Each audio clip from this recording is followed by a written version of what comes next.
আরে আমি আমার এফডিসি, এটা আমি জবাবদিহি করতে যাব? আমার পাশে কে? আমি কাকে জবাব দিতে যাব? এটা আমার। এবার সমন্বয়করা এক একটা রাজাকার। চিত্রনায়ক শাকিব খানের তীব্র কটাক্ষ। ঢাকায় সিনেমার শীর্ষ তারকা ও জাতীয় চলচ্চিত্র পুরস্কারপ্রাপ্ত অভিনেতা শাকিব খান সম্প্রতিকে এক বক্তব্যে জুলাই গণঅভ্যুত্থানের সমন্বয়কদের বিরুদ্ধে কড়া মন্তব্য করেছেন। তিনি সরাসরি বলেছেন, সমন্বয়করা এক একটা রাজাকার। শাকিব খান বলেন, যারা জুলাই আন্দোলনের নাম করে দেশকে অস্থির করে তুলেছে, দেশের শান্তি শৃঙ্খলা নষ্ট করেছে, তারা আসলে রাজাকারের মতো কাজ করছে।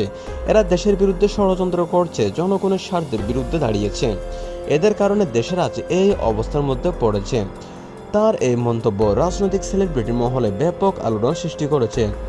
যিনি সাধারণত রাজনীতি নিয়ে কম মুখ খোলেন, তার পক্ষ থেকে এমন সরাসরি কঠোর ভাষা ব্যবহার অনেকের কাছে অপ্রত্যাশিত।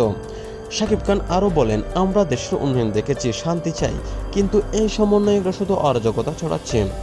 এদের রাজাকারের মতো আচরণ বন্ধ না হলে দেশের কোনো কল্যাণ হবে না। এদিকে জাতীয় নাগরিক পার্টি এনসিপি বা সমন্বয় কমিটির নেতৃত্বের পক্ষ থেকে এখনও এই বিষয়ে আনুষ্ঠানিক প্রতিক্রিয়া আসেনি। সামাজিক যোগাযোগ মাধ্যমে নেটিজনদের মধ্যে তুমুল আলোচনা চলছে। কেউ শাকিব খানের বক্তব্যকে সাহসী যুক্তি বলছেন, আবার কেউ কেউ এটাকে রাজনৈতিক প্রভাবিত বা অযৌক্তিক আক্রমণ হিসেবে দেখছেন। দেশের চলমান রাজনৈতিক টানাপোড়েন, বিএনপি এনসিপি দ্বন্দ্ব এবং জুলাই আন্দোলনের পরবর্তী পরিস্থিতির মধ্যে একজন জনপ্রিয় চিত্রনায়কের এমন মন্তব্য কতটা প্রভাব ফেলবে তা এখন সময় বলে দিবে।